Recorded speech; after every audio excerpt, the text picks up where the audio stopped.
Bienvenue à tout le monde. Et sans plus tarder, je vais vous présenter le petit déroulement. Il y aura des présentations de 3 à 5 minutes par chaque panéliste et par la suite, une série de questions qu'on va discuter ensemble et finalement une période de questions du public. Et on devrait avoir fini notre soirée à 8h30 au plus tard. Alors, merci d'être parmi nous et je vous présente le rabbin Banon qui va nous parler un petit peu de son histoire de vie à Laval. Rabbin Banon. D'abord, bonsoir tout le monde. Bienvenue à tout le monde à cet événement très spécial.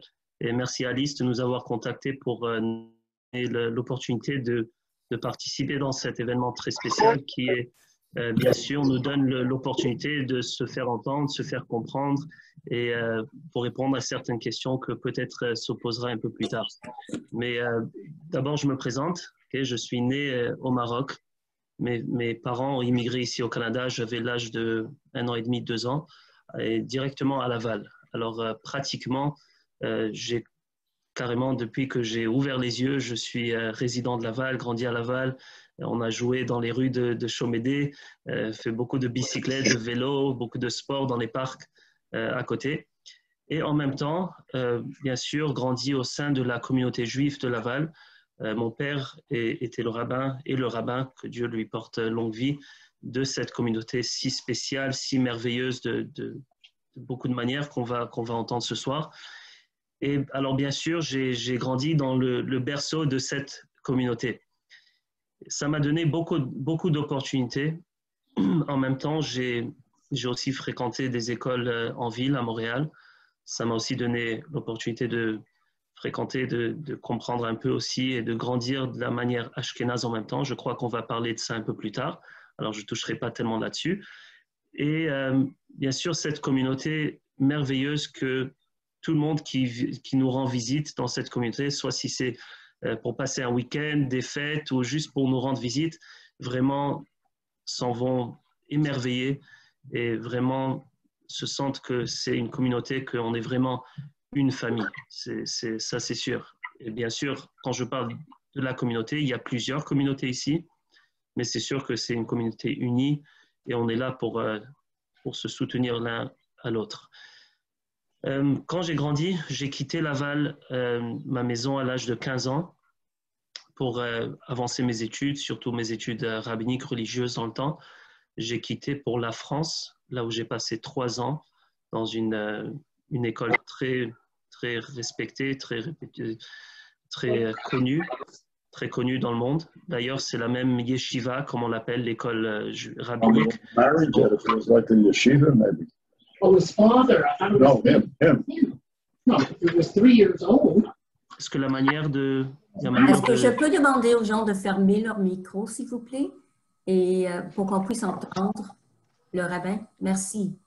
Alors, comme je disais, à l'âge de 15 ans, j'ai été à la yeshiva, c'est la même école rabbinique. Donc, mon père a été 30 ans avant moi, ou 25 ans avant moi. Alors, c'est sûr qu'il y a beaucoup de rabbins là-bas qui étaient avec lui. Éventuellement, j'ai transféré mes études aux États-Unis, au New Jersey. Éventuellement, je suis retourné ici. Alors, j'ai passé 2 ans après ça à New Jersey.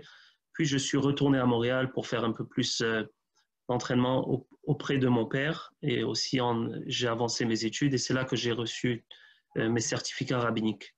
J'ai d'autres certificats que j'ai obtenus au courant des années plus tard aussi, mais on n'est pas obligé de rentrer là-dedans. J'ai rencontré ma femme à New York. On s'est rencontrés, c'était en 2008. On s'est mariés et on a vécu 2 ou 3 ans à New York avant de se réinstaller ici à Laval auprès de cette communauté merveilleuse. À peu près 1 an après, c'est là que j'ai été demandé. Je suis le rabbin, comme vous avez mentionné, de la communauté Young Israel de Chaumédé, qui est une communauté ashkénaze. On va expliquer ça un peu plus tard. Qui est une très belle communauté. C'est sûr que la communauté était beaucoup plus grande dans le temps, comme peut-être vous allez entendre, dans les années, c'est une communauté établie dans les années 65 à peu près. Je crois même un peu plus, 56 même. Et alors, c'est une communauté très établie, fait partie de cette communauté pour beaucoup, beaucoup d'années. Et là aussi, ça m'a donné l'opportunité de me développer, de trouver ma communauté, l'opportunité d'avancer, de vraiment connaître des gens merveilleux, vraiment des gens merveilleux. Et comme je dis aussi, on est une famille. Et moi, je suis un peu comme quand on dit bilingue, on parle anglais-français. Alors moi, je suis j'arrive à m'intégrer très facilement auprès de communautés ashkénazes et auprès des communautés séfarades. Et je peux facilement changer la méthode des prières, l'accent des prières. Et alors, je suis capable de servir auprès de deux communautés. Alors, c'est sûr, je suis là, je suis un homme communautaire qui est là pour aider les familles dans la communauté, que ce soit pour des occasions joyeuses, bien sûr, qu'on préfère toujours. Mais, Alice, est-ce qu'il y a Florence, est-ce qu'il y a la possibilité de prendre le contrôle de mute?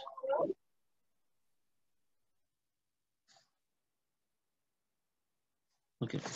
Alors, et malheureusement, bien sûr, dans des moments difficiles, je suis là pour la communauté. Je suis bien sûr aussi un père de famille. Un père de famille. Alors, entre tout, on peut dire que mon emploi du temps est pas mal rempli automatiquement. Et, Who's speaking now? Rabbi. alors, c'est sûr qu'on est là pour aider les autres et c'est ça la vision que j'avais depuis que j'étais tout petit, tout jeune, en voyant mon père qui a vraiment pavé cette voie pour moi, préparé cette voie pour moi et que je suis fier de suivre dans ses pas, ses grands pas, mais on n'est pas capable de les remplir, mais c'est sûr que je me tourne toujours à lui pour me guider, pour me donner des conseils et bien sûr d'apprendre tout ce que je peux apprendre de lui comme je peux. Je crois que ça me présente et je crois, Alice, que on peut passer au prochain panéliste. Merci beaucoup, Rabbi Ballon. On va passer à Dov Ben-Simon. And let me just ask one more time in English as well. Please close your microphones if you're not speaking. Thank you. Who was that? Merci. Alors, bonsoir tout le monde. Merci de bien vouloir m'inviter à participer à cette discussion. Je suis bien content de faire votre rencontre virtuelle ce soir. Donc, je m'appelle Dov Ben-Simon. Je suis ancien résident du quartier Chomédé. Je suis déménagé à Laval au début des années 70. Moi, j'étais enfant à l'époque. Mes parents voulaient s'établir en banlieue de la ville, puis il y avait une communauté à Laval qui les attirait. Celle dont on parle ce soir, bien entendu. Puis, je pense que c'était relativement attrayant aussi en termes d'abordabilité. Alors, c'est ce qui les a poussés à déménager à Laval. Puis, je suis resté à Laval jusqu'en 1997, donc dans ma vingtaine. J'ai de bons souvenirs. J'ai fait mon école primaire à Chomédé, dans une école qui existe toujours. Maintenant, c'est l'école Socrates Démosthène. Mais c'était une école juive dans les années 70 et 80. J'ai de bons souvenirs de fêtes d'enfants à la récréathèque, des camps de jour aussi à Chomédé. Puis un de mes premiers emplois, c'était un centre d'achat, le centre d'achat 2020 qui est au croisement du boulevard Saint-Martin et Daniel Johnson. Ça n'existe plus, mais en tout cas, les souvenirs restent eux. Alors, avec du recul, je constate qu'il n'y avait pas beaucoup de liens nécessairement ou d'interactions entre les communautés culturelles à Laval. Alors, je suis bien heureux de voir des événements comme celui-ci ce soir pour, j'espère, aider à un rapprochement. Alors, merci et bonne conférence. Merci beaucoup, Dov. On va passer maintenant à Eli Azoulay. Oui, bonsoir. Et d'abord, saluer les panélistes. Ensuite, remercier Alice qui nous a invités à participer.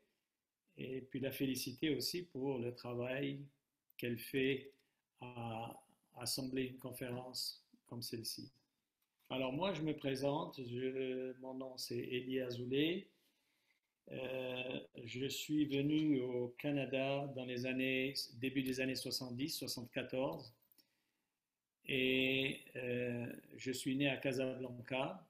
J'ai fait des études dans les beaux-arts à Casablanca, puis dans la coupe et couture également. C'est deux branches que j'ai enseignées aussi pendant quelques années. Et enfin, ici au Canada, j'ai pu finalement ouvrir ma propre affaire, mon propre business, comme on dit. Et voilà, alors en passant par toutes les étapes que les immigrants passent, j'ai pu, par la même occasion, écrire un livre qui s'appelle Maroc, terre des saints. C'est un livre qui parle plus ou moins de nos racines au Maroc à travers la sainteté. Et je ne suis pas écrivain, j'ai fait peut-être de l'histoire. C'est un livre qui m'a pris 4 années dans mes recherches pour ainsi disséquer notre passé au Maroc. Et un livre que je voudrais, que j'aimerais que la jeunesse puisse lire, cette jeunesse qui aujourd'hui, venant du Maroc, bien entendu, dont les parents sont venus du Maroc, et cette jeunesse comment dire, qui passe son temps finalement dans les coutumes du pays où ils vivent et néglige un petit peu leur passé. Alors, où est-ce que vous êtes? Allô? Oui, pardon, quelqu'un a parlé, je pense. Non? Est-ce que vous m'entendez? Oui? Alors, je vais finir en disant que j'ai été impliqué dans les communautés juives de Laval pendant de nombreuses années, que je suis encore impliqué dans la synagogue du centre de la communauté de Torah Laval avec le rabbin Bannon, le rabbin David Bannon, le père d'Abraham, pour lequel j'ai le plus grand respect. Et peut-être qu'un peu plus tard, dans les questions, je pourrais soulever d'autres sujets, mais pour le moment, ça trace un peu ce que j'ai comme passé, voilà, ici à Laval. Merci beaucoup, Élie. Et on va passer le micro maintenant à Georgette Brimbert. Georgette, je vous ai présenté dans votre absence, mais s'il vous plaît, présentez-vous et racontez-nous un petit peu votre histoire.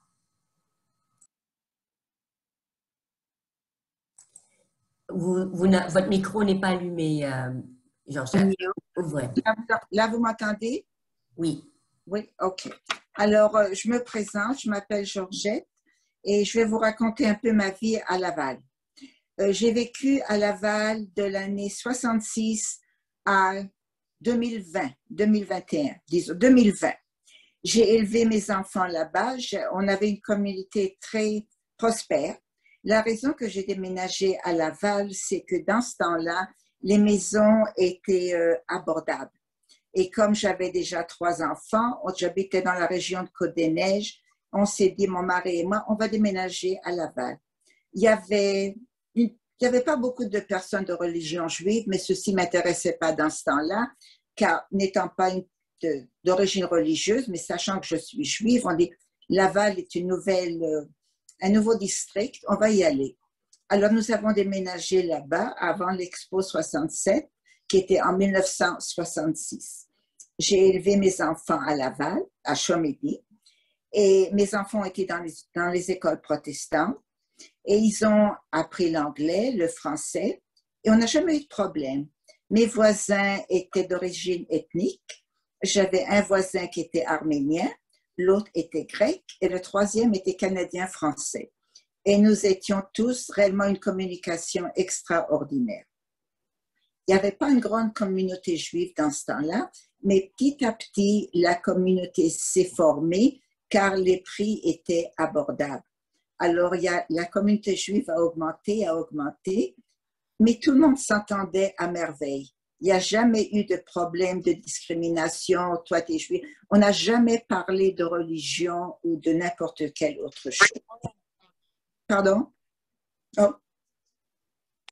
Les écoles, il y avait, dans mon temps, il y avait 2 écoles primaires et 2 écoles secondaires et 3 écoles primaires. Les enfants, ils ont une très bonne relation avec l'école. Dans les écoles, c'était mix. Il y avait des jeunes d'origine grecque parce que dans ce temps-là, il y avait beaucoup de personnes de religion grecque qui avaient émigré, pas qui avaient émigré, qui ont déménagé comme moi à Laval. Et Laval, dans ce temps-là, Laval s'appelait mon côté s'appelait Laborat. Laval, au début, s'appelait, je ne me rappelle plus exactement, mais c'était divisé. Un côté Laborat-Plouffe et l'autre Saint-Martin. Et j'ai voulu vérifier aujourd'hui comment c'est devenu Chomedey, mais je n'ai pas pu avoir la personne en charge. Alors, moi, j'habitais Laborat-Plouffe, c'était un coin... il y avait moins de personnes de religion juive. On était plutôt mélangés de différentes nationalités. Et c'est de là, mes enfants avaient des amis grecs, arméniens, d'origine polonaise, n'importe quelle, et tout le monde s'entendait à merveille. Alors ça, c'est mes années à Chomedey, à Laval, et je pense que la communauté juive a augmenté avec les années. Et il y a encore des personnes qui vivent là-bas, qui ne veulent pas déménager, car il n'y a rien à déménager autre part. L'atmosphère est bonne, les gens s'entendent à merveille, personne ne parle de religion, n'importe quoi. La meilleure manière, c'est de respecter l'un et l'autre. Et de là, je pense que c'est pour ça que la communauté juive a augmenté à Chomedey, car personne ne parlait de religion, comme j'ai mentionné, et tout le monde se respectait. Et quand on se respecte, il n'y a pas de problème. Alors ça, c'est ma vie à Laval. Merci, Georgette. Merci. Vous étiez immigrante aussi, je pense, au départ de la France, si je ne me trompe pas. Oui, moi, je suis venue au Canada en 1955. Oui, 55-56. Je me suis mariée en 57, car je suis née en France de religion juive et étant un enfant du Holocauste, disons, j'ai survécu la Deuxième Guerre mondiale, j'ai été envoyée en Israël. Et de là, ma sœur est venue au Canada, c'est elle qui m'a emmenée ici. Alors, c'est toute une autre histoire, c'est une autre partie de ma vie. Merci, Georgette. Il n'y a pas de quoi. Alors, là, vous avez entendu quand même un petit peu une petite partie de la vie de chacun des panélistes, honnêtement, une très petite partie, mais on va essayer d'échanger ensemble pour parler surtout de la vie à Laval, parce qu'on est là, je pense, pour ça ce soir. Alors, la première question que j'aurais, c'est une question pour le rabbin Banon, parce que pour des gens qui ne comprennent pas, on entend souvent les mots Ashkenaz, Séfarade, quand on parle de la communauté juive, mais ce n'est pas clair ce que ça veut dire, c'est quoi la différence. Est-ce que vous pouvez nous expliquer ça? Oui, bien sûr. Alors, juste pour d'abord, avant d'expliquer ça, juste pour traduire ce que ça veut dire Ashkenaz et ce que ça veut dire Séfarade. Parce que bien sûr, c'est un nom, c'est des mots en hébreu. Alors, juste pour traduire Ashkenaz, ça réfère au pays de l'Allemagne. Alors, comme l'Allemagne, en français, c'est l'Allemagne, en anglais, c'est Germany, en hébreu, c'est Ashkenaz, pour commencer. Le mot séfarade, c'est l'Espagne. Alors, comme l'Espagne, en anglais, c'est Spain, en hébreu, c'est séfarade, sfarad. Alors, pour expliquer un peu, juste, bien sûr, un juif est d'origine juive, nous sommes tous de même origine. Par contre, ceux qui sont établis un peu en Allemagne et surtout ceux en Espagne aussi, C'était aussi un peu un mélange des Juifs qui ont quitté Israël, on parle des milliers d'années en arrière, et qui se sont établis en Europe et également en Espagne, une autre partie de l'Europe, et aussi bien sûr l'Afrique du Nord et par certaines parties de l'Asie aussi. Ce sont les Juifs qu'on appelle les Juifs séfarades. Et les Juifs ashkénazes, c'est surtout les Juifs de l'Est de l'Europe et d'autres pays comme la Russie, l'Ukraine, la Pologne, la France aussi, bien sûr, et Angleterre. Tous ces pays-là, c'est surtout les Juifs ashkénazes se sont établis. Alors, pour juste comprendre exactement la différence entre les deux, il y a beaucoup de différences de coutumes, il y a des différences de langue, des différences de culture, différences même les recettes ashkénazes, les recettes séfarades sont très différentes l'une de l'autre. Et c'est sûr que partout au monde où on se tourne vers une communauté, si on trouve une communauté juive, la première question qu'on se pose, est-ce que c'est une synagogue ashkénaze ou séfarade? Parce que dans ces synagogues-là, ils vont ou suivre les coutumes et les prières vont être d'une manière ashkénaze ou séfarade. Comme j'ai expliqué avant, quand je me suis introduit, moi, j'ai vraiment grandi avec la chance de côtoyer les deux communautés et j'arrive à m'ajuster à même mener les prières soit d'une manière séfarade ou soit d'une manière ashkénaze. D'origine, je suis séfarade. Comme j'ai mentionné, je suis né au Maroc. Mes parents, les deux sont séfarades et j'ai grandi dans une communauté séfarade, mais en même temps dans des écoles ashkénazes et la yeshiva ashkénaze aussi. Et j'ai marié une femme ashkénaze. C'est sûr que c'est possible, c'est-à-dire il n'y a pas une division entre les deux communautés, on est tous une communauté juive, mais bien sûr, comme j'ai expliqué, il y a des différentes mentalités, différentes cultures, alors on peut un peu voir ça comme deux communautés différentes. Alors par exemple, ici à Laval, il y a aussi une différence de langue, comme j'ai expliqué, c'est que les communautés, on va se référer à la communauté à Laval pour prendre l'exemple parfait.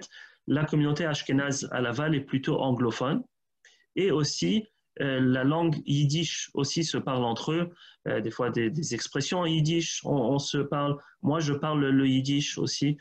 Alors ça c'est la communauté ashkénaze. La communauté séfarade est plutôt francophone, celle qui est ici est plutôt majoritaire d'une communauté marocaine.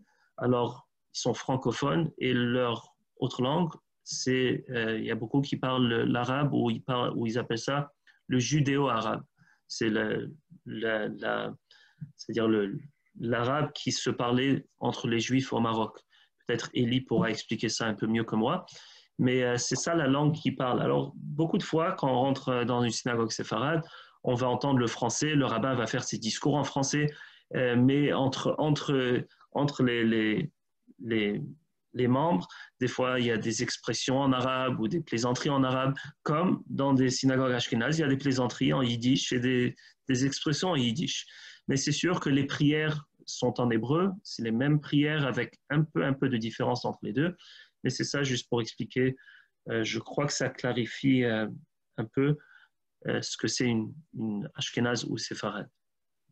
Merci beaucoup. Je peux ajouter que beaucoup des ashkénazes, si je peux me permettre ça, et d'autres immigrants qui sont arrivés plus tôt sont plutôt anglophones parce que les écoles francophones dans le temps, moi je suis née en Égypte, voilà, francophones, et n'acceptaient pas les enfants de la communauté juive parce que c'était des écoles catholiques. Et ça date honnêtement du British North America Act. Je m'excuse, je perds le mot français. Mais le fait que les écoles étaient confessionnelles poussait la communauté juive à des écoles, d'ailleurs, plutôt anglophones. Mais au débat pour un autre soir, sans doute. Ça m'est arrivé. Mes enfants n'ont pas pu être acceptés. Oui, exactement. C'est la raison que mes enfants étaient dans les écoles anglaises. Oui. Alors, on va continuer avec les questions. Une question simple. Je pense que la plupart d'entre vous l'ont déjà répondu. Qu'est-ce qui vous a inspiré pour que vous vous établissiez à Laval? Qu'est-ce qui vous a fait déménager à Laval? quelques personnes ont parlé du coût de l'achat d'une maison, du coût abordable. Est-ce qu'il y a d'autres choses qui ont aidé à influencer, qui ont influencé votre décision de vous faire à Laval? Dove? Oui, merci Alice. Ben, je sais que mes parents m'ont dit que pour eux, justement, il y avait deux facteurs qui ont déterminé leur choix de quel quartier, dans quel quartier résider. L'abordabilité des maisons qu'on a mentionné et le fait qu'eux, ils voulaient être dans une communauté juive. Puis je pense à l'époque, c'était principalement soit dans le quartier Chaumélé de Laval ou il y en avait une qui commençait dans l'ouest de l'île de Montréal, à Dollard-des-Ormeaux en particulier. Mais ils voyaient ça comme un peu plus loin. Alors, je pense que Laval était plus attirant dans ce sens-là. Est-ce qu'il y a d'autres qui veulent répondre à cette question ou on continue? Ça va? Je crois que j'ai déjà répondu à ça, mais c'est sûr que la première des choses, c'était la communauté qui est ici, dans laquelle j'ai grandi, qui m'a vraiment donné beaucoup d'opportunités. Et me réinstaller à Laval, bien sûr, me donne l'opportunité de rendre à cette communauté-là. Alors, si je cherchais à prendre une position de rabbin, de leader d'une communauté, moi, je sentais qu'il n'y aurait pas une meilleure place de le faire que dans la communauté que j'ai grandi. J'aurais pu chercher ailleurs. On m'a cherché ailleurs aussi, mais j'ai préféré retourner dans la communauté dans laquelle j'ai grandi. À part ça, c'est sûr, la banlieue, comme ça a été mentionné, on a eu beaucoup d'opportunités de jouer dehors et je voulais donner cette qualité de vie à mes enfants aussi, bien sûr. Alors, ça, c'est parmi quelques raisons qui m'ont poussé à revenir à Laval. Je pourrais juste dire quelques minutes. Dépendamment de l'époque, de l'année où est-ce qu'on est venu s'installer à Laval, les besoins ont changé d'année en année. Donc, dans mon cas à moi, et c'était le début des années 70, nous venions d'un pays où nous n'avions pas encore la chance d'être, comment dire, on venait de se marier, on vient au Canada, on est lancé dans un monde tout à fait différent. Et donc la venue de notre famille à Laval, ça a été surtout, principalement, le coût. Ça, c'était la première des choses. On pouvait avoir une maison. À l'époque, avoir une maison revêt une importance capitale pour les familles. Aujourd'hui, c'est différent, mais dépendamment de la situation économique des couples. Donc, venir vivre, avoir sa maison, ça revêtait une importance capitale pour nous. Et finalement, c'est ce qui nous a poussé à venir à Laval. En plus, c'était pour nous un havre de paix, une richesse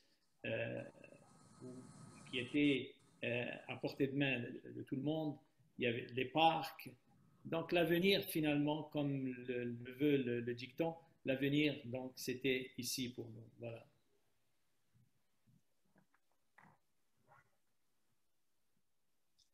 Vous avez aussi, plusieurs d'entre vous ont déjà parlé un petit peu de votre implication dans les organismes de la communauté juive, mais est-ce que j'aimerais vous entendre un peu plus, honnêtement, sur cette implication. Je sais que, Ellie, vous êtes très impliquée, évidemment, le rabbin l'est.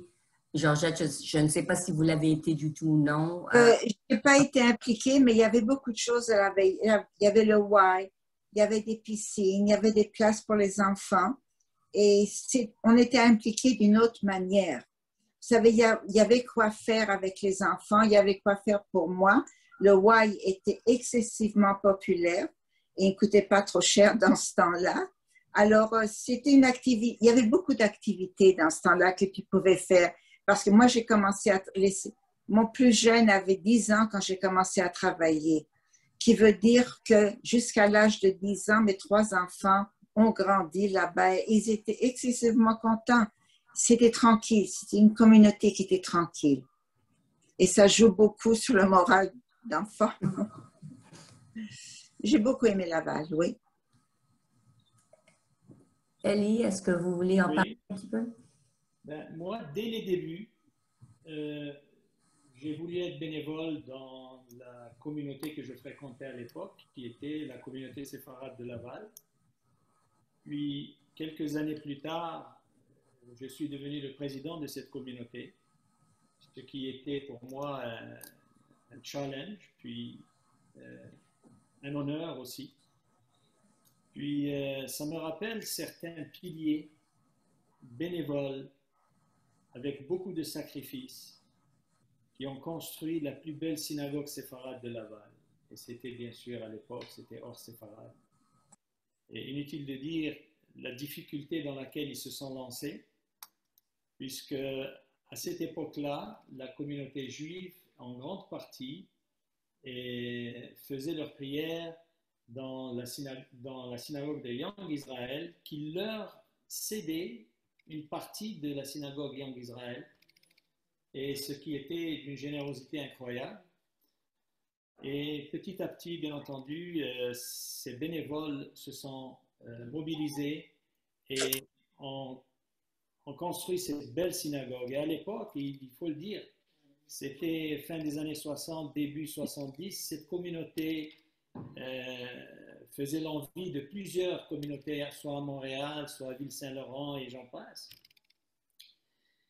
Et bien entendu, c'était un mouvement où on peut dire qu'il y avait une mobilisation de manière à ce que les Juifs de Laval s'intègrent et participent à l'essor de ces communautés, de ces constructions. Donc ensuite, par la suite, j'ai œuvré jusqu'à ce jour en tant que bénévole en charge d'activités telles que le réaménagement de la synagogue du centre séfarade de Torah Laval et je m'occupe aussi des activités de financement. Et notre communauté est dans le rabbin David Bannon et le leader spirituel. Donc, je me suis intégré là-dedans. Puis, j'ai aussi j'ai participé plutôt aux campagnes électorales, soit fédérales, soit provinciales, soit municipales. Donc, participer dans quel sens? Ben, on recevait les candidats dans notre synagogue. Et puis, tout en les recevant, on n'avait pas de différence de quel parti que ce soit. On recevait tous les partis. Et c'était une façon à nous de nous intégrer à la vie communautaire de Laval, qu'il s'agisse au niveau fédéral, comme j'ai dit, provincial ou municipal. Donc, on a été bien considérés à ces trois niveaux-là. Et qu'est-ce que je peux dire de plus? C'est un peu ça. C'est ce qu'on a fait. Shara Shalom a été construit quand? C'est Sfarad Shara Shalom, à Chomédé, non? Non, Shara Shalom, je pense que le rabbin Abraham Bannon pourrait nous dire un peu l'origine de cette synagogue-là. Mais c'est une synagogue marocaine. Juste pour expliquer, honnêtement, je ne sais pas exactement quand est-ce qu'elle a été construite. Je crois autour des années en même temps ou un peu après ou un peu avant que Young Israël a été construit. Alors, ça doit être dans les années 60, 65 ou peut-être 55, quelque part de là. Les membres de cette synagogue sont d'origine ashkénaze. Shalom? Oui, c'est une synagogue ashkénaze et il suit le mouvement conservateur. C'est important de le dire aussi qu'aujourd'hui, la synagogue Young Israël a été réaménagée dans la synagogue Shar Shalom. Alors, malheureusement, il y a quelques années, on n'a pas eu le choix de vendre notre immeuble, notre synagogue sur la rue Élisabeth. Et on s'est joigné de beaucoup de façons avec la synagogue Shar Shalom. On est deux synagogues séparées, mais on fait beaucoup de choses ensemble, incluant beaucoup de prières, beaucoup de services et beaucoup d'activités ensemble. Alors, nous travaillons vraiment main en main pour s'assurer le futur de la communauté ashkénaze à Chomédé. de ce que j'ai pu comprendre, cette synagogue, Shalom, est née dans les années 50, 57, 58, si je ne me trompe pas. Est-ce qu'il y a d'autres personnes qui voudraient parler un petit peu de leur implication dans des organismes communautaires de Laval? Ça va? Parce que ma prochaine question, c'est vraiment par rapport à votre implication dans d'autres organismes de la société, disons, civile, de la société de Laval ou du Québec. Est-ce que vous avez été leader dans des organismes communautaires ou sans but lucratif ou professionnels? Est-ce qu'il y a quelqu'un qui veut parler? Non? Peut-être je peux répondre aux deux questions en même temps. Certainement. Alors, juste pour parler un peu plus peut-être de mon implication dans la communauté, alors c'est sûr que je crois que ça se comprend. Je suis le leader de la communauté Young Israel Ashkenaz à Laval. Comme on a beaucoup de choses, des activités jointes avec la communauté Shar Shalom, alors je desserre automatiquement cette communauté aussi. Mon implication dans la communauté juive, bien sûr, ça varie de beaucoup de choses.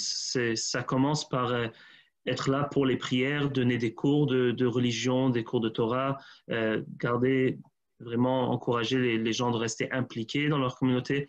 Mais vraiment, on appelle ça une communauté, mais je dis encore, c'est une famille. C'est vraiment une famille. Alors, c'est sûr qu'on se trouve dans la synagogue vraiment en famille, on se retrouve chaque semaine ou plusieurs fois par semaine.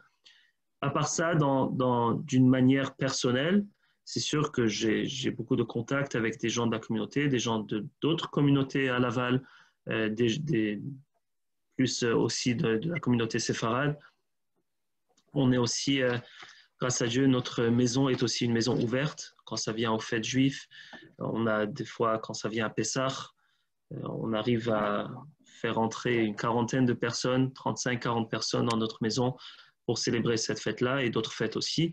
Quand ça vient à Rosh Hashanah, le Nouvel An, d'autres fêtes. Alors c'est sûr que on dirait que c'est pas seulement moi qui est rabbin de la communauté, mais toute ma famille est impliquée dans cette this endeavor, comme on dit, dans cette mission. Maintenant, pour arriver à l'autre question que vous avez posée, si je suis impliqué dans d'autres manières, Élie, je crois qu'il a mentionné comment lui, il arrive à s'impliquer dans d'autres communautés. Je vais vous partager une chose que j'ai entendue dans une conférence rabbinique, que dans le temps, je ne le croyais pas.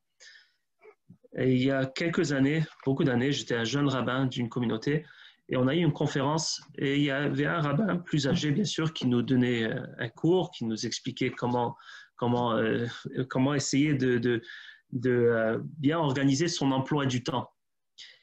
Et il avait dit il nous avait posé une question. Il avait dit, combien de familles vous croyez que si vous êtes impliqué avec un certain nombre de familles d'une manière très sérieuse, combien de familles est-ce que vous pouvez toucher d'une manière concrète?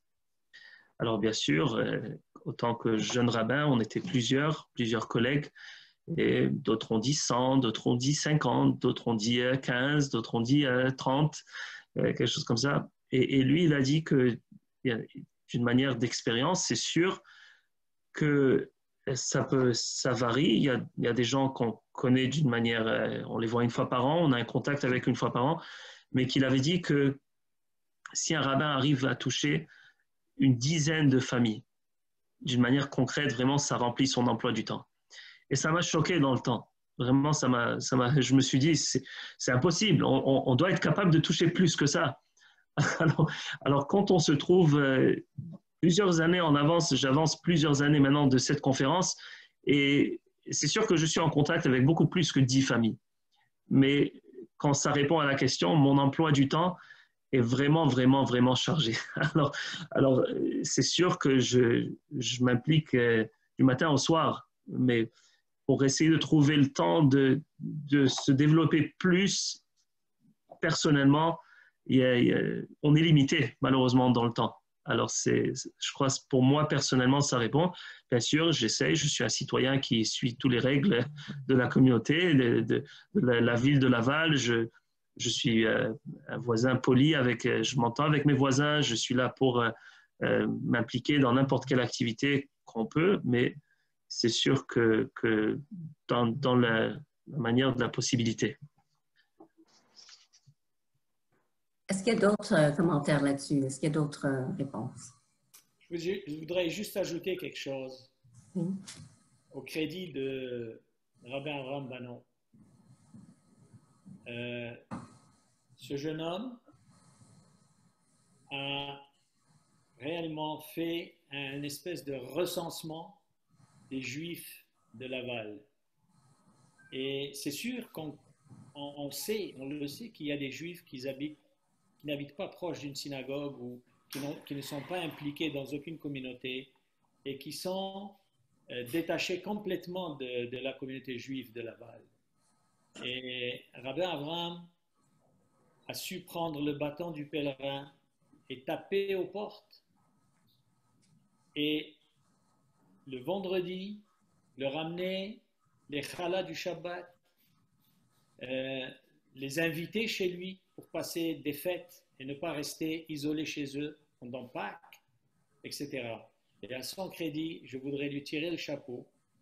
Il l'a fait pendant des années et il continue à le faire, je suis certain. Voilà, c'est tout ce que j'avais envie de dire. Un très bel hommage. Oui, il le mérite. Quand vous êtes arrivé à Laval, et étant donné qu'il y en a plusieurs qui vivent encore à Laval, comment est-ce que vous trouvez que les Lavallois en général vous perçoivent? Est-ce que les gens vous posent des questions quand ils découvrent que vous êtes juif? Est-ce qu'ils sont curieux? Est-ce qu'ils sont indifférents?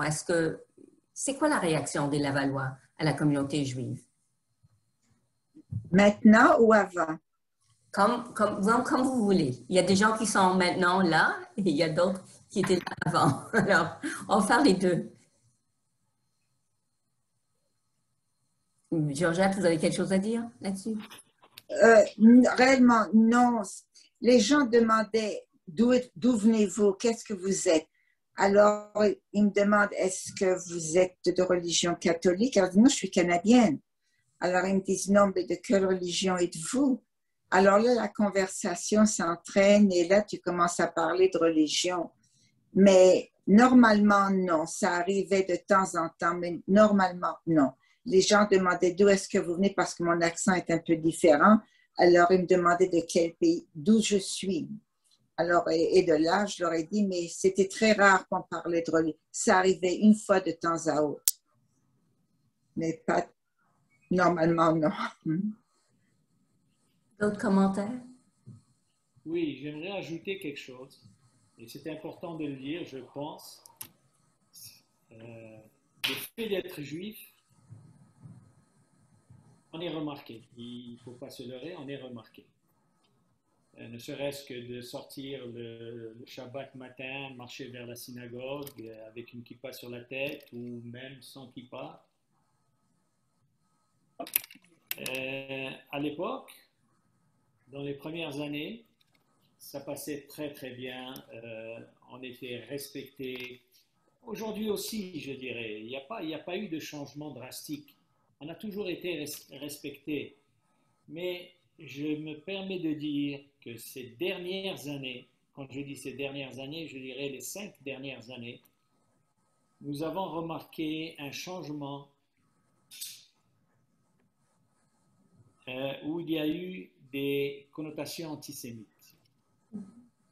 Et c'est regrettable, c'est très regrettable, parce que nous n'avons jamais connu ça auparavant. Il y a eu même des agressions, quelques petites agressions sur nos voitures, par exemple, stationnées en face de la synagogue. Alors, ces débordements, il faut dire, sont très rares. Il faut féliciter la ville de Laval pour la protection qu'elle nous prodigue durant nos fêtes et telles que Rosh Hashanah, Kippour, etc. Ils envoient des voitures de police faire des rondes. Donc, de ce côté-là, on n'a que féliciter et se réjouir de la réaction de la ville de Laval. Et c'est ce qui nous incite à rester. Je ne dis pas que ces cas ne se produisent pas ailleurs que Laval. C'est peut-être pire ailleurs, je dirais. Mais à Laval, on peut se rassurer qu'on est plus en sécurité et que c'est regrettable, ce sont seulement ces derniers temps. Regardez, je viens d'apprendre à l'instant qu'à Ville-Saint-Laurent, tout le monde doit connaître ce petit restaurant béni. Il a été vandalisé. Et voilà, alors, heureusement, ici, à Laval, je maintiens encore et je le répète, on est très bien. On est bien traité, on est bien surveillé et puis, il n'y a aucun problème. Ce que vous êtes en train de dire, si je peux me permettre un commentaire, ce n'est certainement pas unique à Laval, parce que les actes haineux envers les minorités religieuses augmentent et ceux contre la communauté juive, d'ailleurs, sont le pourcentage le plus élevé en regard des actes qui sont dénoncés à la police. Alors, je crois que ça nous donne un message de vigilance et aussi de l'importance de ce genre de travail de rapprochement et de sensibilisation. Parce que c'est comme ça que les gens vont comprendre. Je pense que toute cette diversité qui existe à Laval, qui existe au Québec, qui existe au Canada, c'est un atout finalement. Ça nous permet d'avancer différemment et peut-être d'une façon plus riche. Mais ça, c'est mon éditorial pour la soirée. Je vais m'arrêter. Mais est-ce qu'il y a d'autres commentaires ou d'autres questions sur l'intégration à la ville finalement, aux concitoyens de Laval? Non? Ça va? Est-ce que... je pense que la réponse pour cette question, c'est à vous de décider si vous voulez répondre ou non, mais plusieurs l'ont déjà dit clairement. Est-ce que vous avez une appartenance à la communauté juive? Alors, plusieurs d'entre vous ont déjà parlé longuement quand même de votre implication et de la centralité de cette appartenance, mais pour d'autres, non. Est-ce que vous avez quelque chose à dire là-dessus? Je ne vais pas toujours parler. Les autres, d'autres. Vous avez beaucoup à dire. Je vois personne, c'est drôle. Okay. Est-ce qu'il y a quelqu'un qui aurait quelque chose à dire là-dessus? Dove? Non? Je crois que j'ai beaucoup clarifié sur ça, beaucoup raconté ma position là-dessus, mais... Je vais arrêter ça. On va arrêter là. La dernière question que j'aimerais... deux petites questions. Si je vous demandais quel stéréotype vous aimeriez changer par rapport à la communauté juive ou aux personnes juives, ça serait quoi? S'il y a des stéréotypes qui vous préoccupent, vous venez finalement d'aborder une question de vivre ensemble. Dove, allez-y. Oui. Oui, merci Alice. Peut-être juste pour renchérir sur ce que le rabbin a expliqué un peu plus tôt. Je pense que, et d'autres ont fait le même genre de commentaire, je pense qu'il y a des gens qui sont curieux, qui ne connaissent pas la communauté. Puis comme je disais aussi d'entrée de jeu, mon expérience a été que les communautés culturelles à Laval sont assez en silo les unes des autres. Alors, je pense que, j'espère que la discussion ce soir aide à comprendre un peu mieux la diversité qu'on retrouve dans la communauté juive. Puis, justement, que ça engendre une meilleure compréhension de ce que c'est et que ça continue justement dans le futur. Merci. Est-ce qu'il y aurait d'autres commentaires de nos panélistes là-dessus? Je pense qu'on doit respecter les opinions de l'un et de l'autre. Respecter la manière que les gens parlent, chacun a un autre point de vue. Alors, d'après moi, le respect d'un être humain, je pense que c'est ça qui rapproche la communauté. Si je peux rajouter, Alice? Oui, s'il vous plaît. Avec votre permission. Je ne voudrais pas trop rentrer dans le sujet que Élie a commencé, mais c'est sûr que vous avez bien mentionné que certains incidents, on va dire, envers la communauté, ce n'est pas seulement à Laval. C'est vrai que ce n'est pas seulement à Laval. Moi, personnellement, je suis parfaitement bilingue, comme j'ai mentionné avant. Et en même temps, c'est sûr que je me retrouve dans des places où automatiquement, on ne croit pas du tout que je parle français. On m'adresse en anglais. D'accord, il n'y a pas de problème. Je parle en anglais. Et bien sûr, je continue à parler en anglais. Ce n'est pas que je cache que je parle le français, mais si on me parle en anglais, je parle en anglais. Si on me parle en français, je réponds en français. Et c'est sûr qu'il y a eu des incidents que j'ai vécus. Et peut-être que moi, je suis un peu dans une position un peu différente. Que je sais, d'abord, j'ai des voisins extraordinaires, mes voisins à côté de qui j'habite. Par contre, par exemple, ma voisine en face, si je veux savoir de quelle religion elle est, il faut que je lui demande. Et mon voisin de droite aussi, si je veux savoir de quelle religion, il faut que je lui demande. Pour moi, les gens qui me voient, c'est clair de quelle religion je suis. Et c'est pas seulement quand je me retrouve à Laval, si je me retrouve à Montréal ou à Drummondville ou n'importe où je me retrouve au Québec ou en dehors du Québec, partout au monde, c'est sûr que tout le monde peut voir de quelle religion je suis. Malheureusement, j'ai vécu même un incident ici à Laval que ça ne sert à rien de mentionner le nom ni rien, mais j'allais louer une voiture. J'avais une réservation, on respecte ce qu'il y a dans la réservation. Et quand je rentre, on m'adresse en anglais. D'accord? Je continue à parler en anglais. La pauvre femme, elle casse ses dents en anglais, mais bon, c'était ça ce qui s'est passé. Entre-temps, le gérant de la compagnie, il est venu s'impliquer dans ma réservation, et il commence à parler à la dame qui me servait et qu'il lui donne certains commentaires par rapport à la réservation. Et dans les instructions qu'il lui donne, il mentionne quelque chose, eux, ils sont toujours comme ça.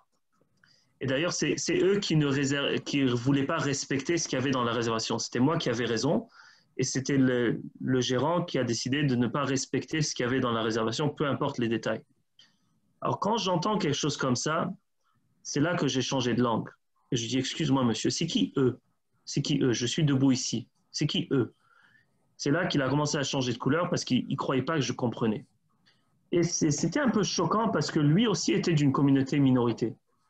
Alors, pour voir que ça vient d'une telle personne, de vraiment donner des stéréotypes de la communauté juive, d'abord, c'est complètement raciste, c'est complètement faux, c'est pas correct.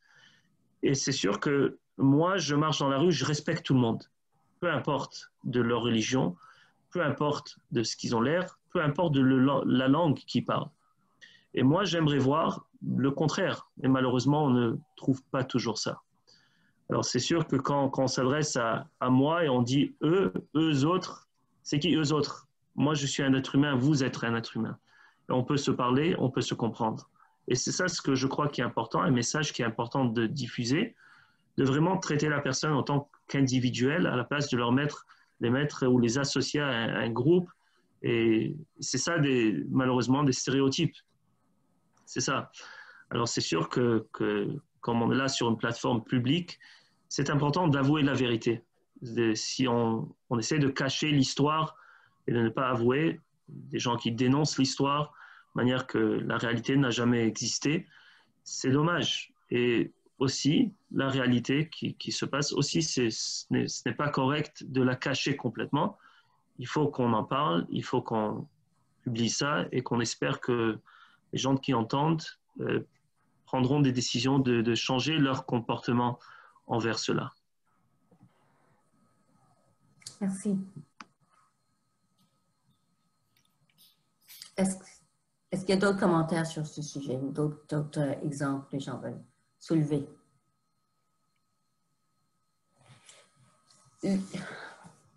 On va terminer sur une note positive. Je pense que l'important, c'est de nommer les choses et après ça, au moins, on peut voir comment ils peuvent être changés. Et donc, je vous remercie à Banon pour cet exemple que vous nous avez donné. Pour aller vers l'avenir, qu'est-ce qui fait que les générations futures de la communauté juive restent à Laval? Parce que je sais qu'entre vous, il y en a qui ont des enfants qui sont établis ici, qui vivent ici. Moi, j'ai des amis qui ne veulent pas déménager de Laval. Ils sont de religion juive. Ils ne vont pas déménager. Ils adorent Laval. Ils adorent Chomédé. Laval est très grand, mais ils vivent à Chomédé. Ils adorent ça. Ils ne vont jamais déménager. C'est leur chose. Élie, est-ce que... Oui, bien, regardez, moi, je souhaiterais ardemment que les gouvernants rencontrent les dirigeants communautaires juifs pour lancer des programmes d'aide aux jeunes familles qui ont quitté Laval ou qui n'ont jamais habité à Laval, afin de les accueillir dans une ville où ils auront un avenir qu'ils pourront bâtir eux-mêmes avec l'aide, bien sûr, avec une aide des dirigeants. Je sais qu'il y a des familles qui déménagent de Laval, et surtout des jeunes couples mariés, parce qu'ils n'ont pas les commodités ici pour leurs enfants. Il n'y a pas d'école juive, il n'y a pas de facilité de se procurer des produits cochers, par exemple, etc.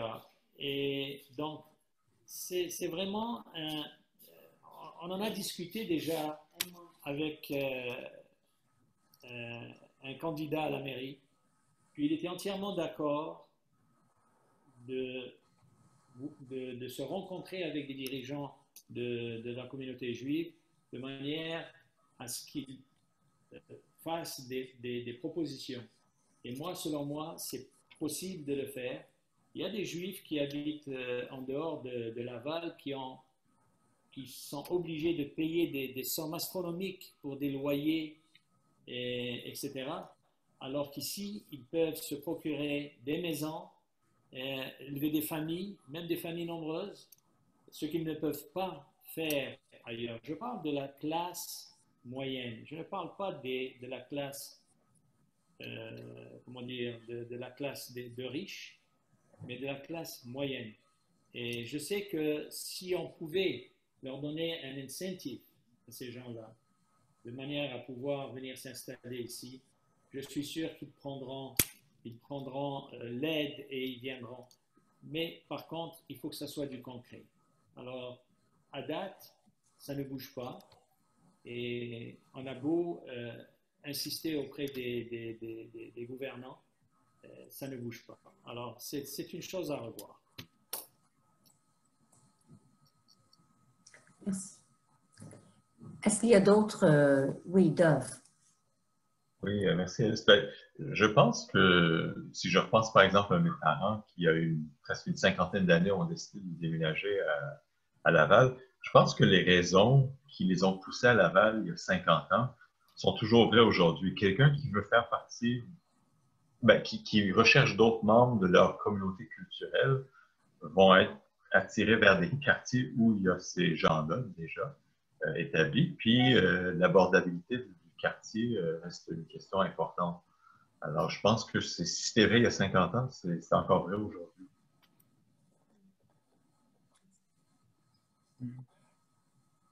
D'autres commentaires là-dessus?